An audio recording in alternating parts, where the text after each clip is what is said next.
And welcome in everybody to another edition of the College Shoot News Podcast. I am your host, Tony Patelis. This is weekly recap number 2.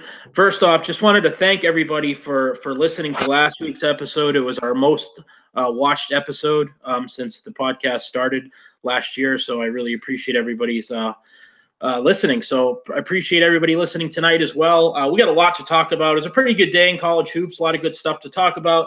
We're going to break down this past week tonight. We're going to talk about some upcoming things. Obviously, the Maui Invitational kicks off tomorrow, so a lot of great basketball in that tournament. Tonight, Mychal Hunter from Pecan 8 on Pecan 36 on Twitter from ACCBasketballReport.com joins me. He was on a few weeks ago when we did the ACC preview. I'm sure you're familiar with Mychal now. Mychal, what's up, man? How are you? I'm good, man. I'm just trying to catch up on the week's games as far as trying to watch a little bit of everything so I get a feel of what everybody's about early in the season. Yeah, definitely. We have one game going on right now. Just a quick update. Purdue leads Virginia Tech 41-36. It's about 30 seconds to go till halftime there. So that's a pretty competitive game. So we'll be tracking that throughout tonight. So, we're about 2 weeks in now, Mychal. Any opening thoughts? What's kind of your biggest takeaway from the first few weeks in college basketball? I think the biggest thing for me right now and the conclusion that I've come to is that we have a clear kind of upper echelon of programs right now. I think if you look at the standings, you look at some of the games played and some of the performances, I think that Kansas, Duke, Carolina, Virginia, and Gonzaga are probably head and shoulders above everybody else right now. I do like the ability of some programs, specifically Villanova, which I know right now seems kind of funny, Nevada and Kentucky to kind of close that gap as the season progresses, as those teams are able to gel a little bit. But for right now, I think those 5 teams are clearly the best teams in the nation. No, wait a minute. You're not writing off Gonzaga like 90% of Twitter? I am not, no. No, Okay. their depth, their shooting ability, their size, their rebounding, their coaching. I mean, everything is there that tells me they're going to be one of the obvious forces to deal with in the tournament. Yeah, it's just so tempting though to jump on that bandwagon because when do you see Villanova lose? Not only get smoked by Michigan. I mean, if they lost to Michigan by a few buckets, would At have been home, like okay at home, sure. But then they lose to Furman yesterday, which was just a huge shocker. So, a thing for me that's kind of been one of the bigger takeaways is the Big East and what a mess it is right now. Their marquee team, as we just talked about, Villanova just lost back-to-back home games. Georgetown, who I think a lot of people were excited about, they've been somewhat disappointing. They almost lost to South Florida today. They were able to squeak that one out. Xavier got smacked around at home to Wisconsin. mm-hmm. Providence has been horrible offensively. They've had a couple rough showings. So, I mean, the list goes on. I mean, right now, the only teams you can really be confident about, you'd say, is maybe Butler and St. John's. They've played well. Marquette has been a little up and down. They had some trouble with Presbyterian yesterday, but pulled away in the second half. So what's your take overall on the Big East so far? Are you as concerned as some other people? I'm not. I'm not as concerned about the Big East because I was not real big on the Big East to begin with, I guess is a good way to say it. I do like Butler. I think they're going to get better when Justin Tucker gets eligible after first semester is over. I think Villanova is ultimately going to be fine. I think, they lost, 4 players to the NBA draft, 5 players to the NBA draft. They have a good makeup. They're trying to break in some new guys that are talented, but they're still new guys. They've never played at the collegiate level before. St. John's, I like this new kid that just got broken into the starting lineup yesterday. That I don't have his name in front of me. Had 20 points in his first game as a starter. Played LJ Figueroa. Yes, that's him. Marquette, I think is going to be the same Marquette that we've always got. They're going to shoot a bunch of threes. They're going to play zero defense, and they're going to lose some games that they probably shouldn't lose, and they'll probably win some games that they probably shouldn't win. But I'm not huge on the Big East right now. But I think ultimately, you're going to get the same teams that you always get with Villanova, Butler, possibly Xavier. I'm a big Quentin Gooden fan. I think Travis Steele's a good coach. I think Jonas Hayes is a good coach. I think ultimately the Big East is going to be fine. I think St. John's is probably their 4th team in there. and I don't know how many more they're going to get than that.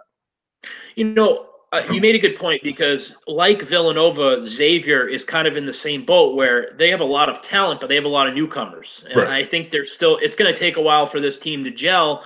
And you saw Wisconsin, who's granted they weren't great last year, but they all played together for a full season. So they know each other well. So, and I don't think Xavier does yet. So they're going to have definitely some kinks to work out. I think Villanova is kind of in the same boat. They have a really talented team, but still a lot of newcomers, not a lot of new players. But this Javon Quinterly situation is kind of strange. I mean, granted, I understand he's a freshman, but it's very rare when you see a five-star guy is with as much talent as he does, not even getting a single, whiff of playing time yesterday. And he's only playing about 13 minutes overall this season per game. So were you a little surprised about that? I am. Haven't seen him play. He's a high end kid, a high end point guard, Right. really talented kid.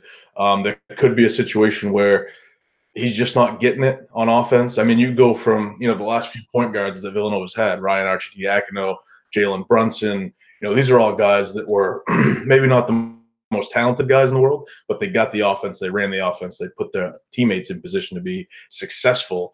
And maybe that's not the type of situation that Quinterly is used to. I think the situation that he originally committed to in Arizona, that's a system that's run a little bit different from Villanova, where Villanova is, basically the center point of the offense is whatever guy is open or whatever guy has the best opportunity to score. Whereas Arizona traditionally is a guard-driven offense under Sean Miller, and he kind of gives his point guards and off guards the freedom to do whatever they want. So there may be a contrast in styles is having an effect on how he's kind of learning the system at Villanova, but that's just me speculating. Yeah.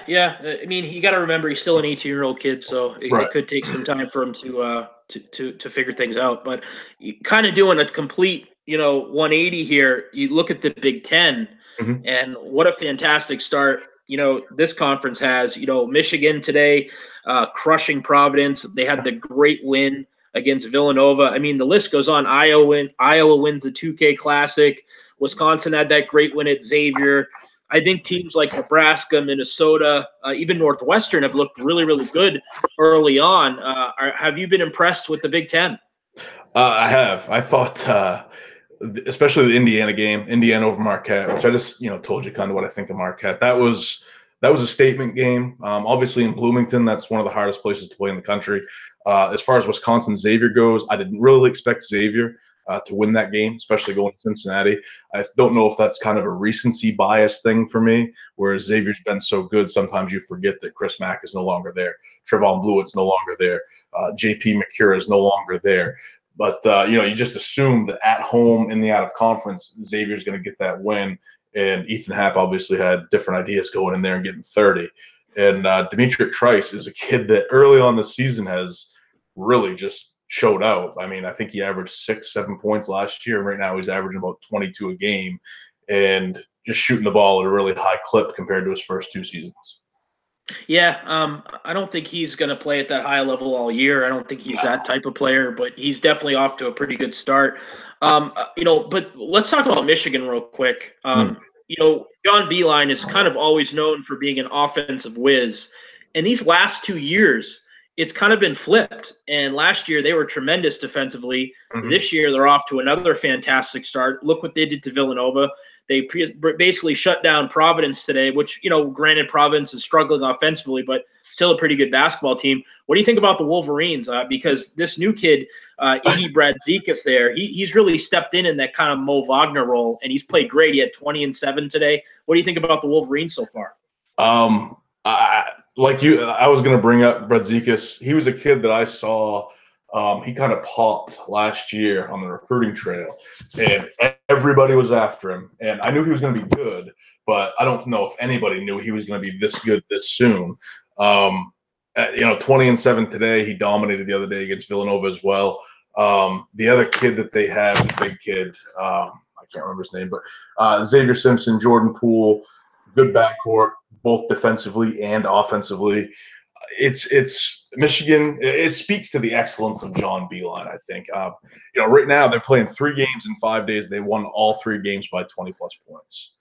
The way that he gets his teams prepared, the way that he plays to their strengths, is some kind of wizardry that I've yet to master. And then I've never been a big Charles Matthews fan, going back to Kentucky, going back to even last year. I just thought that there was something about John Teskey is the player I was trying to think of, by the way. He played excellent today as well. Right. But Charles Matthews is just a guy that I was never really into, but he just seems to be like that kind of Luke May type guy. He just puts up numbers every game.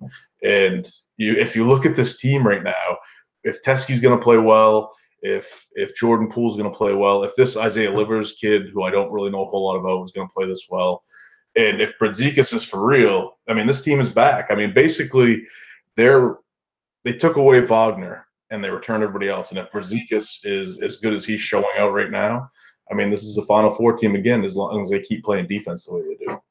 Yeah, and the scary thing is, it seems like every game somebody's stepping up. Yep. Jordan Poole had a big night the other night. Brazdeikis has stepped up. Teskey today. Matthews, as you mentioned. So it's like they got a lot of different guys that can hurt you. And if somebody's off, somebody else is going to step up, and that's really tough to beat on any given night here. And the defense, though, it's just crazy because, as I mentioned earlier, Beeline's just known for his offensive, coaching, and it's kind of like flipped, like I said, and the defense has just been fantastic lately. They're holding teams. Are you ready for this? I'm 47 right now. Yeah, 47 points a game. And they played Villanova, who just won the national championship last year. Right, and they crushed them. So yeah, definitely got to be excited about them. Let's look at some other teams here early. I still, Ohio State, I still think they're getting overlooked. They did so well last year, and I know they lost Keita Bates-Diop this year, and they kind of fell back in the projections again. Chris Holtman is just a fantastic coach. What do you think about Ohio State early? Well, I mean, at some point we've got to learn the lesson, right? I mean, the definition of insanity is doing the same thing over and over and expecting different results. And we continue to doubt Chris Holtman, and he just continues to do amazing things as far as his team. I mean, they get a good transfer from a grad transfer from Wake Forest and Keyshawn Woods, who can shoot the ball. I think Luther Muhammad was an underrated get on the recruiting trail. And CJ Jackson, he's got some talent. And, now it's his team. He's a kid that went to Montverde, which is a high-level prep institution.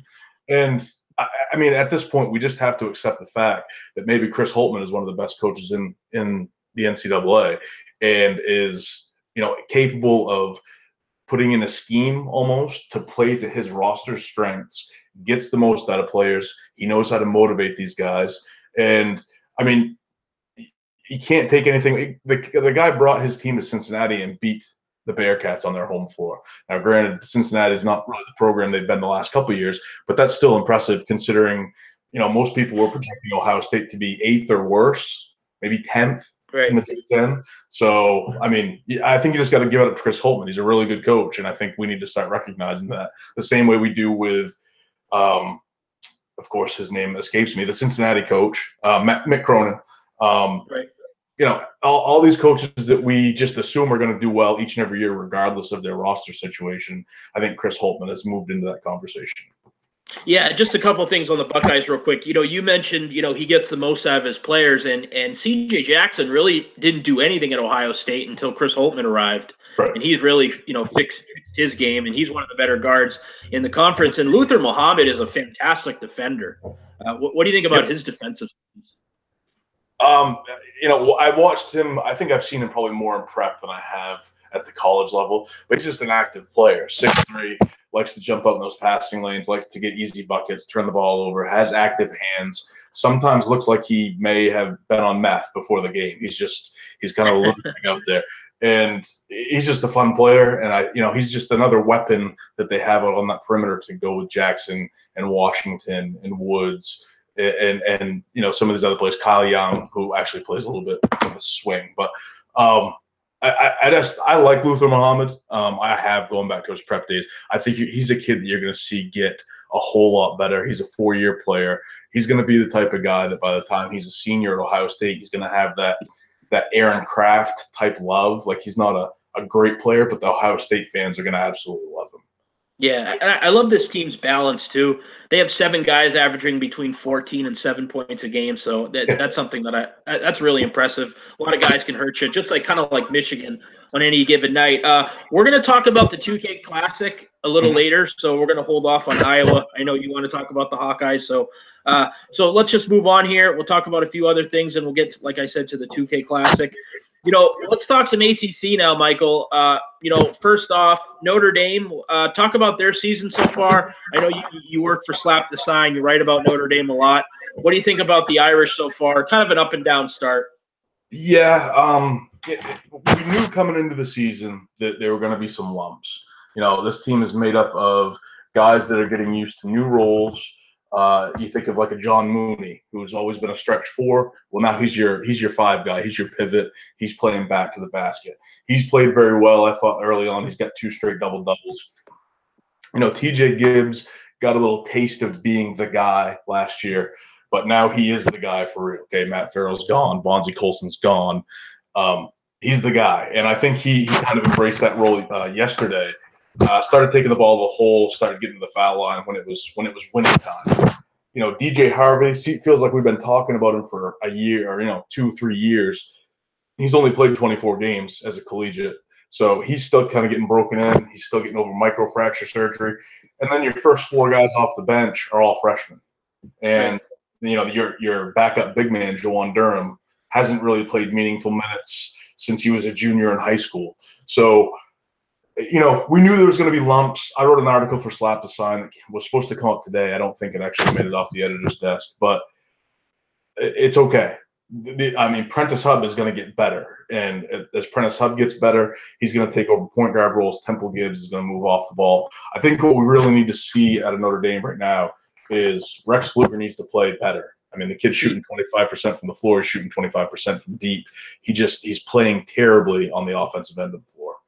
And your guy TJ Gibbs, I mean, he's averaging 12 a game, but he's shooting 30% from the floor. He's shooting 15% from 3. He's off to a really slow start. He is. I think it's going to come. I think it's going to come around. He's having to play on the ball more this year, and I think he's better suited for that Kyle Guy type positioning as far as running off baseline screens and then fading to the corner or hitting those short curls.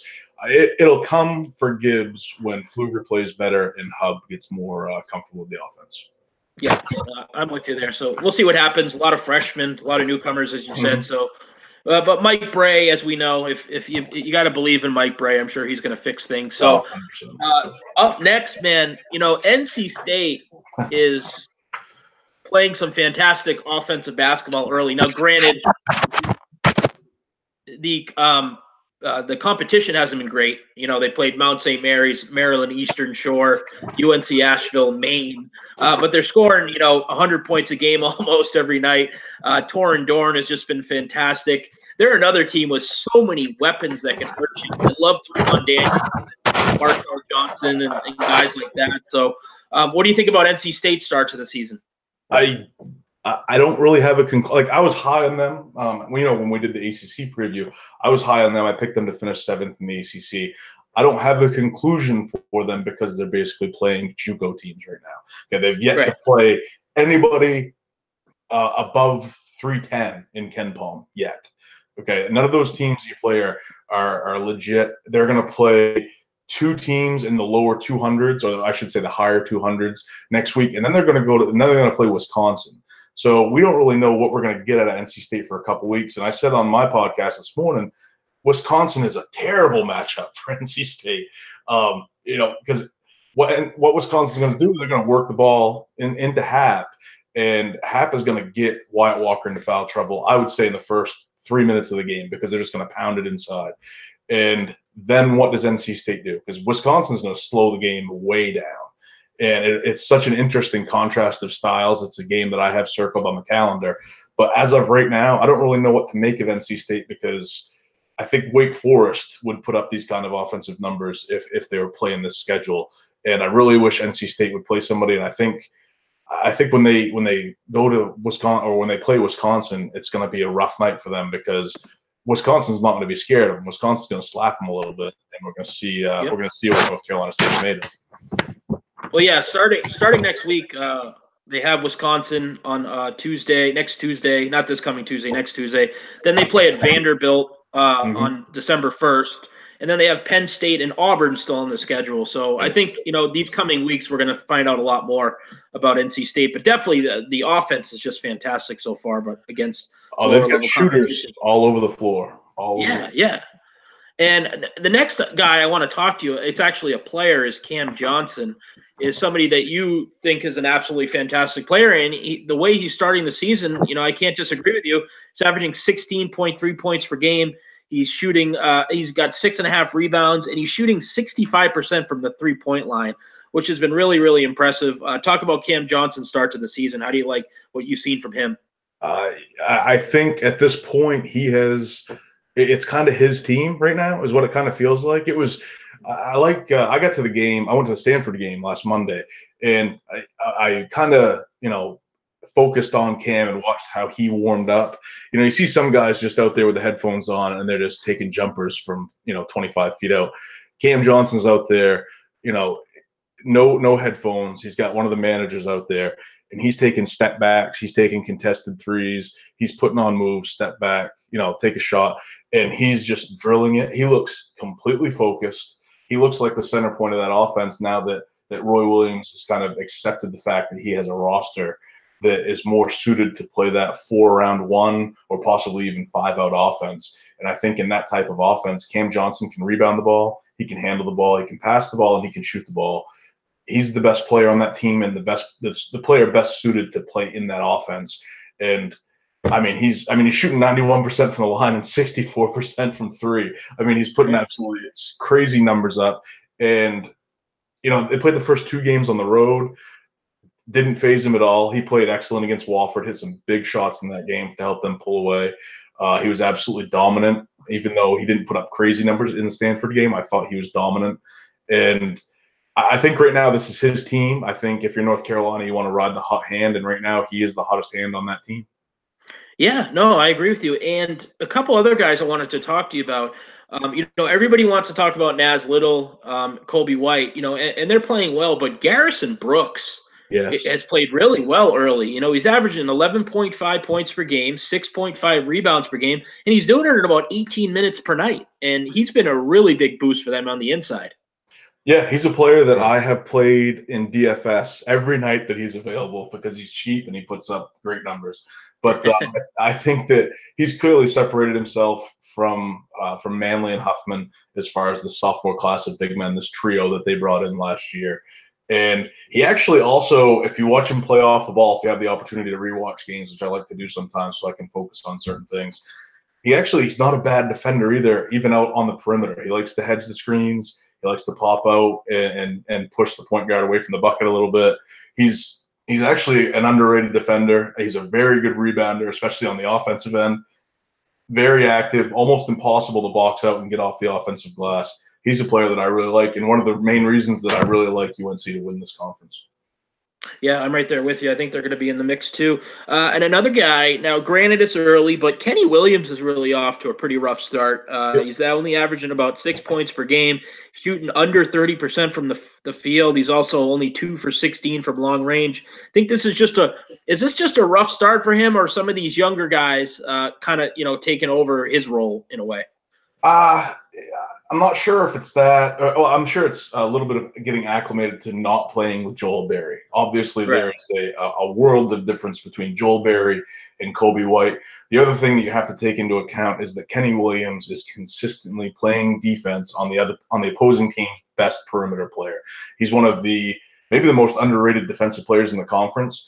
And he makes plays that kind of go unnoticed. But if you watch Kenny Williams play defense, he's expending a ton of energy on the defensive end. And that might be affecting his jumper a little bit early in the season. Watching him warm up the other night, I don't think he hit the rim in the 10 or 15 threes that I saw him take. He was money there. So I think it's just a matter of time. You're going to see him come about in a game where he's going to hit 6 triples, I think. And we're all going to be like, okay, now he's back. And UNC is going to be that much more dangerous. All right. And so we're going to talk about Syracuse real quick. So we're going to talk about the 2K Classic. Iowa was fantastic winning that tournament. But let's stick in the ACC real quick with Syracuse. Syracuse is just off to a pretty rough start, obviously, on the season. They're 2-2. They did beat Eastern Washington, Morehead State, but they got beat pretty handily by Connecticut, and also Oregon beat them up the other night. Just another kind of dreadful offensive performance so far from the Orange. You know, they're shooting under 40% from the field, 20% from three. And we thought maybe some of these newcomers would help on that offensive end, but it hasn't happened yet. Same old stuff kind of from the Syracuse, huh? Yeah, I mean, last year they were terrible to watch play. One of the best defensive teams in the country, obviously, but to watch them play offense is absolutely ridiculous. I think they went 11 for 50 in those 2 games at Madison Square Garden from the 3-point line. I said on Twitter the other day, somebody run out there and tackle O'Shea Brissett and stop him from shooting these. I mean, he went 1 for 9. It was absolutely ridiculous. And but he gets in the lane, they get it to him in the high post, and his athleticism takes over, and he can be an effective player. But right now, quite honestly, what it looks like to me is a couple different things. Is Battle and Brissett don't want to be there. They think they should be in the NBA. Right. And Frank Howard, I can't believe I'm actually about to say that this team needs Frank Howard. It doesn't look like this offense is responding to Jalen Carey handling the ball, even though he played very well at MSG. Yeah, he did. But he's not. He's kind of looking to get his own too. He's not really orchestrating anything. Not that Frank Howard did that either last year, but I mean, I didn't think the Syracuse offense could look as bad as it did last year, and it looks worse. So, I think Elijah Hughes is a good player. He's played well. He's certainly shot the ball better than I ever thought he was capable of, seeing him at Eastern Carolina a couple of years ago. But, Tyus Battle has to commit himself to play in this college game. O'Shea Brissett needs to stop auditioning for the NBA and play his game. And I think they'll be fine once they get all their players back in mid-December. Yeah, and I keep harping on it, but it's like the efficiency issues with Battle and Brissett. It was the same thing last year. Brissett just doesn't – he's not efficient offensively, and it's so frustrating. He puts up good numbers. He's averaging 14 and 8, but he's shooting 31% from the floor and 19% from three. So, at some point you got to fix things, and I think Battle's kind of in that same boat. I mean, Brissett's a great offensive rebounder. I mean, he just kind of out-athletes everybody on the offensive glass and gets those putbacks because there are plenty of those opportunities when you have Battle and Howard shooting threes all day.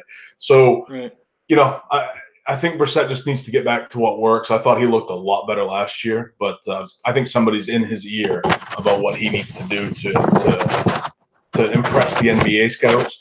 And I thought it was really quite clear what Robbie Hummel said the other day at halftime. Said, if you do what you're not good at, you're exposing yourself as to what you're not good at. Whereas if you continue to do what you are good at, they may just have to accept you for the player that you are, and you look a hell of a lot better when you are that player. And I think Brissett needs to accept what he is, play to his strengths, and I think he'll be fine. I think he's an NBA player. Right. And one more question before we move on, Mychal. Are you surprised what a small role Marek Dolezaj's had early on? He was a breakout guy for me at the end of last year. Me too. He just hasn't seemed to develop on the offensive end. I mean, he's a good rebounder. He's a good, screener. He just hasn't developed that offensive game. And, it's something that Syracuse desperately needs. I think he still is a high upside guy, but I think maybe it's going to be more of a defensive screen setting, rebounding type player. Yeah, he's not rebounding at all. No. He's getting about 17 minutes per game, and he's only taken 8 shots on the season in 4 games. So I don't know. I was really excited about this kid and figured he'd have a little bit bigger of a role than he did last year. But so far, not going well for Dolezaj. Yeah, same for me. And what's the injury status on Howard? Is he going to be back soon? I'm hearing first or second week of December. Okay, so not too far here. All right, so we're going to do a quick segment here. We're going to share a team that's played well, which has surprised us, and a team that's struggled, that's also surprised us. I know, Michael, you wanted to talk about Iowa tonight with their impressive performance at the 2K. What'd you think about the Hawkeyes, and talk about them a little bit? I mean, there's a lot to like. It's funny because my expectations from Iowa last year were very high, and they kind of came out and laid an egg. And then this year they were kind of an afterthought for me. But this Luka Garza kid, I don't know how you can be a college basketball fan and not love this kid. I mean, plays with a lot of passion, plays with a lot of heart, hustles. He runs the basket line like if he's the first one down there, he's going to win something, which he probably would win a layup. But the ability to shoot the three, the ability to play under the hoop, the ability to play defense, the ability to rebound. He's a really good college big man. I love that this team returns all 5 starters.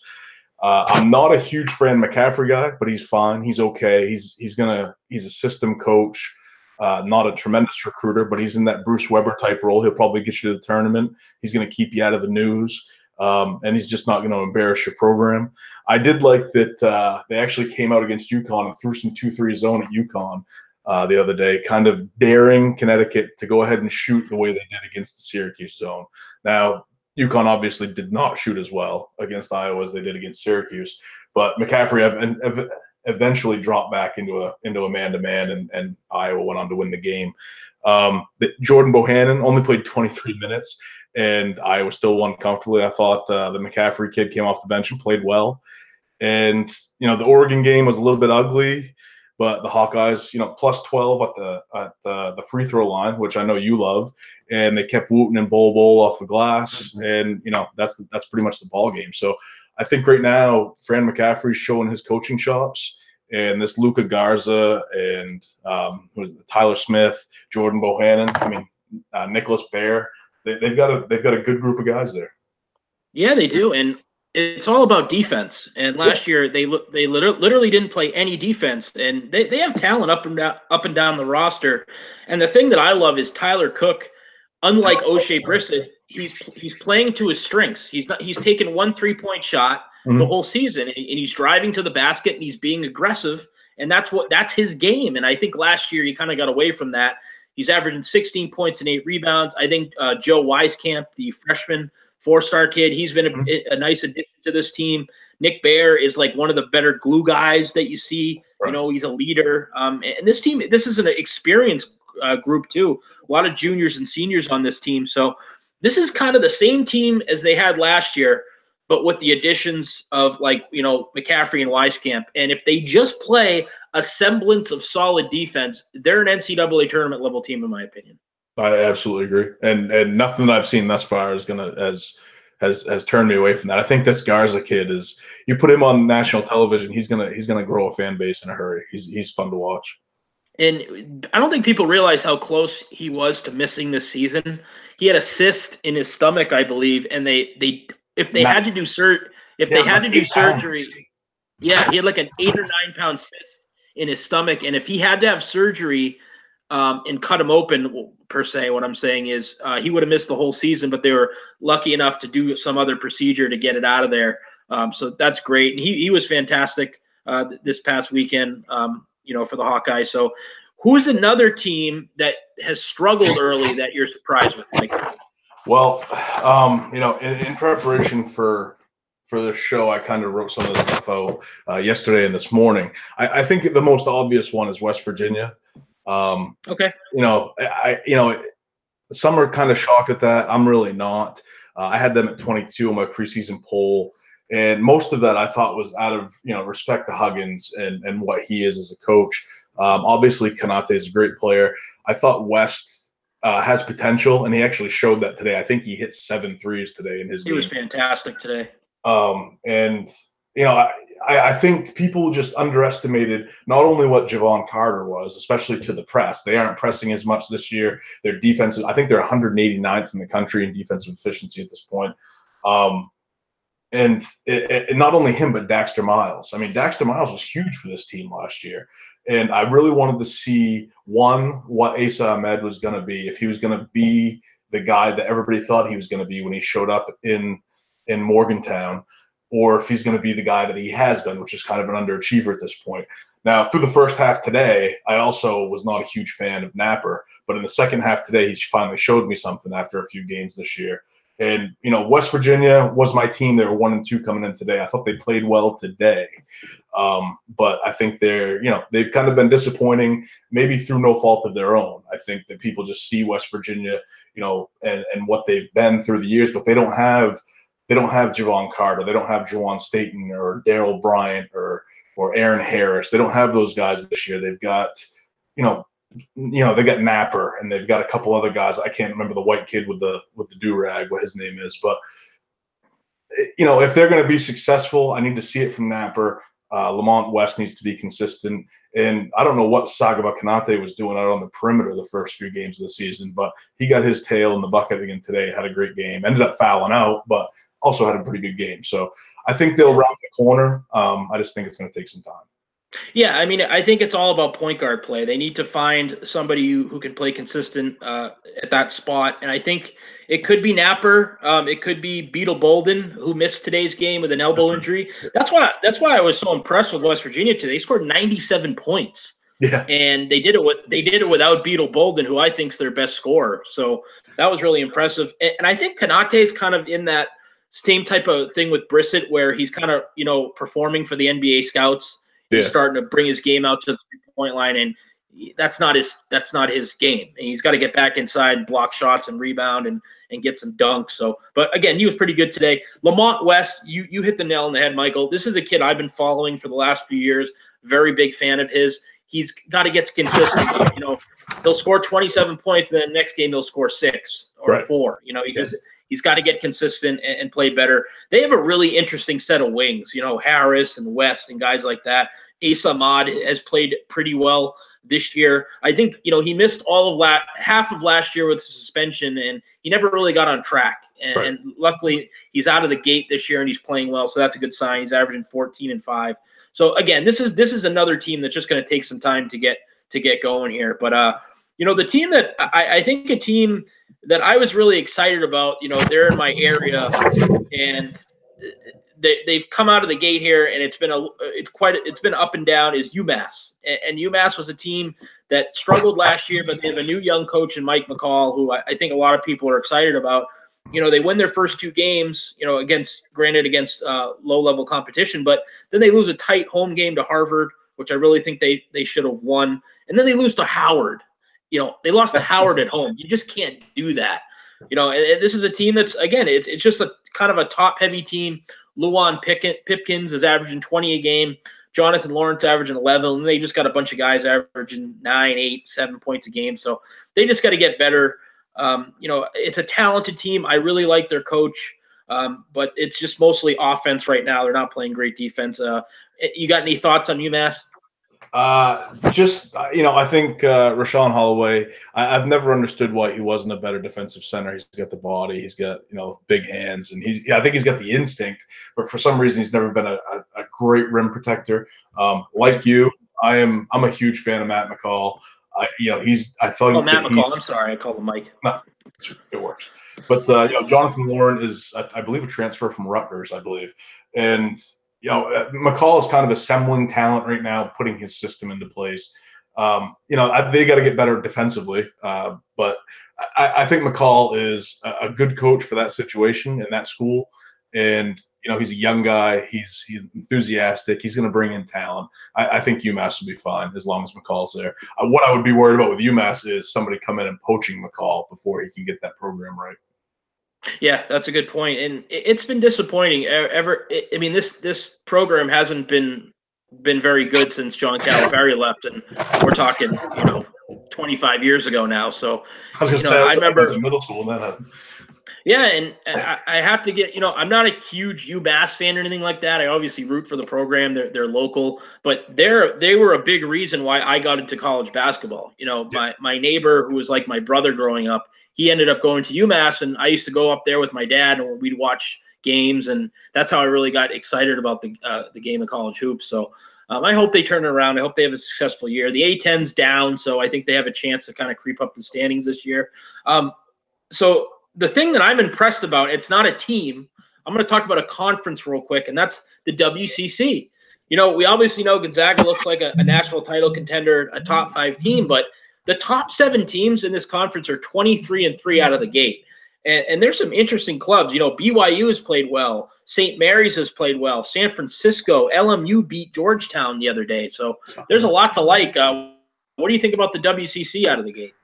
I think they've done a good. It's funny because in the past, Gonzaga's always been good. St. Mary's has been good the last few years. Sure. And then you've got programs like Pacific. Probably, I don't know. I'm gonna say 10 years ago they had a run where they made the tournament a few times. San Diego has a history of being pretty decent. And then we all know, Gathers, Bo Kimball, Loyola Marymount, the running gun system.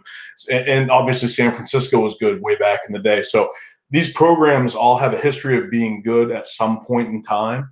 So I think it was only a matter of time because they certainly have pride in their own programs. So they're not like some of these other programs that the sports teams just exist, but they don't put much effort in there. I don't think there's any question that Loyola Marymount wants to be good. I don't think there's any question that BYU or Pacific or San Diego or Pepperdine with the Lorenzo Romar hire that they don't want to concentrate on being good in basketball.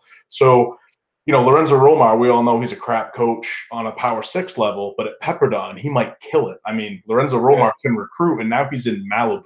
So, I think that it's a rich tradition. It just that these programs have never all been good at the same time, and maybe we're starting to see that now, which would be really cool because it'd be a really neat story.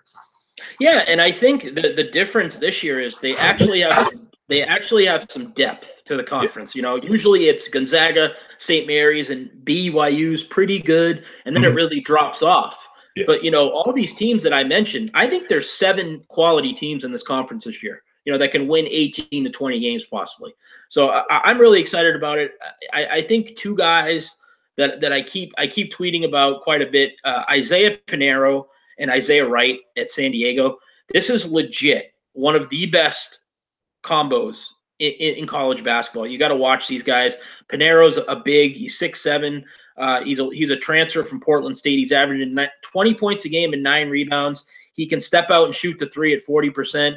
Isaiah Wright is an absolute stat stuffer. He's only averaging about 10 points a game out of the gate, but he averages close to 6 assists, 4 rebounds.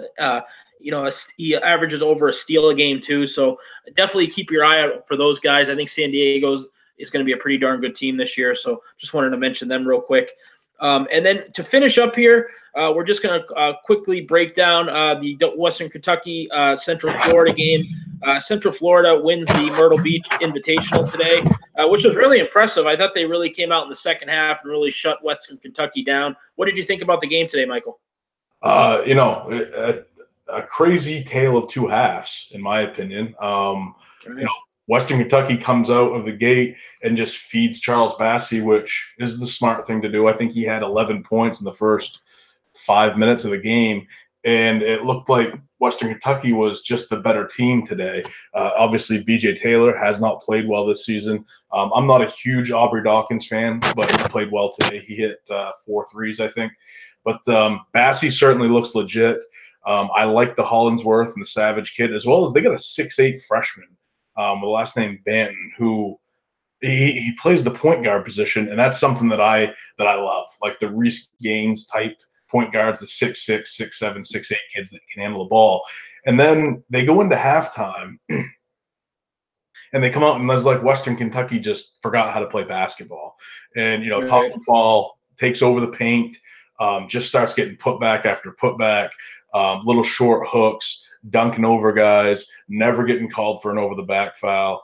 And B.J. Taylor finally hits a 3 from the right side wing, and then the floodgates open, and he played fantastic in the second half. So, UCF is a team that is known to play really great defense, and they showed that in the second half today. Bassey really struggled in the second half today, and they forced Western Kentucky into some bad decisions, some bad shots. And, UCF was just tremendous in the second half. If they play like that all season, I think they'll definitely run away with that conference. I kept laughing in the second half. They scored 50 points. They usually score 50 points a game. because they're so dreadful offensively. And I know you might not be a big Aubrey Dawkins fan, but he's huge for this team because Oh, absolutely. he brings perimeter shooting. He brings some explosive offensive weapon to this team, and because they're so brutal. I mean, they're one of the best defensive teams in the country, but they can't shoot the three. They really can't get anything going offensively. So I think the addition of Dawkins is huge for this team. I think he's going to be at least a 15-point, per game type of guy. And you put him next to BJ Taylor, who granted isn't the most efficient scorer, but he will give you buckets on a consistent basis. So we'll see. Central Florida's got a good roster. They're talented, but if they can just play, average offensively, I think they're going to have a pretty good year and possibly an NCAA tournament team. Yeah, I mean, when it comes down to it, Taco Fall is a problem. I mean, you can't guard him without fouling him, and you can't shoot over him. And with an 8'4" wingspan, you can't really get around him. So in order to beat them, you need to shoot consistently from the perimeter, and they're one of the best perimeter defensive teams in the country. So they're difficult out. They're going to be a problem. Yep. I mean, when Central Florida is shooting 50% from 3-point land, they can beat anybody. I mean, that's how they look. And Western Kentucky, I think, they're 3-2 out of the gate. They had a tough game at Washington. I don't think a lot of teams were going to go up in there and win early in the season. But I think they're 3-2, but they've had a successful start to the year. The Bassey kid's a stud. I mean, he had 25 and 10 today. Hollingsworth, Savage, Anderson, guys like that, I think they have to just kind of rein them in a little bit. I think they're a little out of control, and they don't pass as much as they should and share the ball. So hopefully those guys can get better as the season goes on. But those guys are definitely explosive. I think Hollingsworth is a guy that can score 30 points on any given night. Yeah, I absolutely agree. I think similar to what you said, they look like they recruited these kids off the playground. You know what I mean? Like they were, they're playground legend kids. And as far as getting them to buy into a system may be challenging. But, I mean, they've got talent for sure.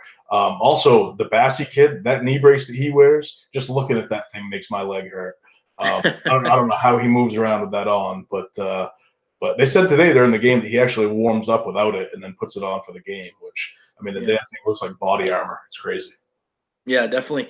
And then let's check the quick score check for on Purdue and Virginia Tech. Virginia Tech's winning by 5 now in this game with about 10 minutes to go. So let's see if the ACC can pull out a win here and win the Charleston Classic. Nikhil Alexander Walker, Mychal, has 23 points, 5 rebounds, and 2 assists. He's having a fantastic game. Ahmad Hill has 14. Justin Robinson has 17. How much, I wanted to ask you this because you're a big ACC guy. How much does the loss of Chris Clark hurt this Virginia Tech team, in your opinion? It hurts them because Kerry Blackshear doesn't know how to not foul. And right now he's averaging close to 8 fouls per 40 minutes played.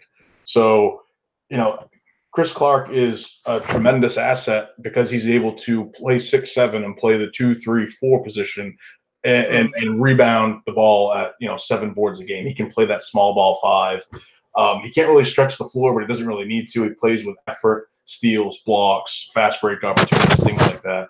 So that loss is absolutely tremendous for him because they have 0 front court depth because Kadeem Saad once again left the program. And I think Blackshear actually, before I came in here and sat down, Blackshear had picked up another dumb foul. I don't know what it's looking like right now, but as far as front court depth, Chris Clark is absolutely pivotal for this team. I think PJ Horn is serviceable, but he's not Kerry Blackshear, and he is not Chris Clark. Yeah, Blackshear has only played 7 minutes tonight. He's got 3 fouls, so he has been a complete non-factor. It's pretty much been the backcourt tonight that's been getting it done for Virginia Tech, and they're up by 6 points now with about 9 minutes to go. Purdue, on the other hand, Carson Edwards is having a so-so game. He's got 17 points, but he's only 6 for 15 from the floor. He's not getting much help, and I think that's going to be a big problem for Purdue this year. I don't know if they have enough consistent offensive production behind him to kind of be an upper echelon team in the Big Ten. What do you think about Purdue? Yeah, I think you're absolutely right. I think it's going to be a sum of the parts type effort, I think, with this team. Ryan Klein needs to shoot the ball well from the short corner. I think the Boudreaux kid from Dartmouth needs to play well than he probably ever did at Dartmouth. Matt Harms has to grow up and be a consistent factor for this team and not live in Isaac Hayes' shadow or Isaac Haas's shadow anymore.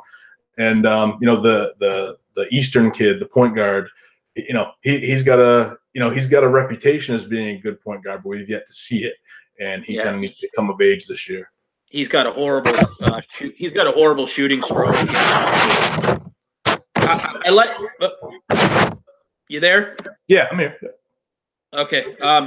Guys like Harms and Eastern, well, I like these players a lot. I just don't think they're ready to kind of step up into huge impact roles. So it might take another year for this team to start clicking. But so just to finish up here, Mychal, we got the Maui Invitational starting off tomorrow. In my opinion, this is one of the best early season tournament fields I've ever seen.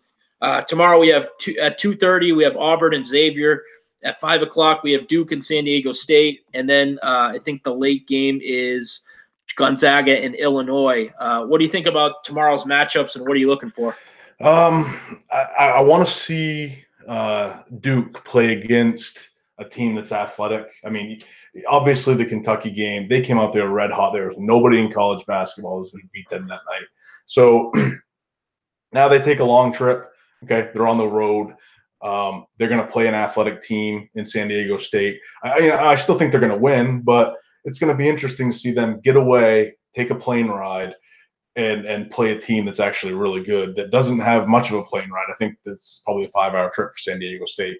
So I'm really interested to see that. I'm interested to see how Xavier performs against Auburn, which Auburn looks pretty fantastic to begin this year. Iowa State is a team that's kind of come out of the gates. And is Wigington going to play? Or I'm sorry, Lindell Wigington, is he going to play? Because I think he's hurt, isn't he? Yeah, I think that's still up in the air. I would probably lean toward he's not going to play. Okay. Which is real. It's pretty bad timing for Iowa State. And again, they have two guys on suspension. Cam Lard and Zoran Talley, I believe, are out. They're not going to play until December. So I don't think Iowa State, unfortunately, is going to have a lot of success. In this tournament because they're a little shorthanded. But we'll see what happens. And how can you not? I mean, the bracket lines up perfectly, and I'm sure they did it on purpose. How can you not want to see Duke and Gonzaga play in the championship game of this tournament? Sure. I mean, that's must-see TV for any college basketball fan. So I'm hoping that we get to see that, and I even want to see Duke and Auburn in the second pairing, because. Yeah. Let's see how for real Auburn really is. And like I said to start the podcast, I think that there's a clear top tier this year right now, and Duke is in it. Auburn's probably in that second tier. And we'll see if Auburn can play some defense and see if anybody can shut down Zion Williamson. Yeah, and this is a big tournament for Xavier as well, because they're coming off that bad loss at home to Wisconsin. So they got to play Auburn tomorrow. If they lose to Auburn, they're 2-2, and then that's going to be a rough start for the Xavier fan base. So Auburn, I think, has a really good chance to show everybody that they're an elite team in college basketball, and I think they have a chance to be. I mean, we talked about it last week on the podcast. They have one of the most complete teams in the country. They have an elite point guard. They have a really good wings. They have like 4 guys in their front court that can do damage. And it's a really versatile front court. Austin Wiley can do damage down low. Chumo Kiki is a kid who can step out and shoot the 3. They have 2 shot blockers in Horace Spencer and Anthony McLemore. So they got a really good team. So they give Duke a lot of problems, I think. Yeah, I mean, imagine having a 5-star guy who plays in the FIBA games for the U.S. and is really good, and that being Austin Wiley, and he's only playing 14 minutes a game for you. Now, right. Conditioning thing, but I think it speaks to the depth of Auburn and how versatile that roster is, and how many different things and how many different looks that Bruce Pearl can throw at you. Sure. Again, this is one of the best fields I've ever seen for early season tournament. So, all right, that's going to wrap up the podcast tonight. I just want to say thank you to Mychal Hunter for joining. Again, you can find him on Twitter at Peacone36, Peacone 36. His website is ACCBasketballReport.com. His podcast is ACCBR Podcast. You can catch that on almost any outlet. I listen to it on Podbean. Also, he's a contributor for SlapTheSign.com. Mychal, you got anything you want to plug before we get out of here, or? I just want to say, anybody in Indianapolis is listening, to get Landers Nolley back on the floor for Virginia Tech. If nobody knows what's going on with that particular player, go to roanoke.com and read Mark Berman's story on what's going on with Landers Nolley. Basically, he's being held out of Virginia Tech's games because the NCAA said that his ACT score going into college didn't match up with his academic performance through high school, which if you dig a little deeper, you'll find that Landers Nolley actually made a video of how proud he was about his ACT score when he took the test and how he worked hard to attain that score. And I think it's just a completely blasphemous situation. I think it's hurting nobody but the kid. And Virginia Tech could certainly use him with the Chris Clark suspension. And, hashtag free Landers Nolley. All right, well, that's going to do it for tonight, guys. We will be back next week with another recap. We're going to have a lot to talk about, obviously, with the Maui Invitational, a couple other tournaments coming up here too. A lot of great games this week. So, looking forward to talking with our next guest. I will announce that in a couple days, and I will talk to you soon. Tony Patelis, College Hoop News Podcast. We'll talk to you later.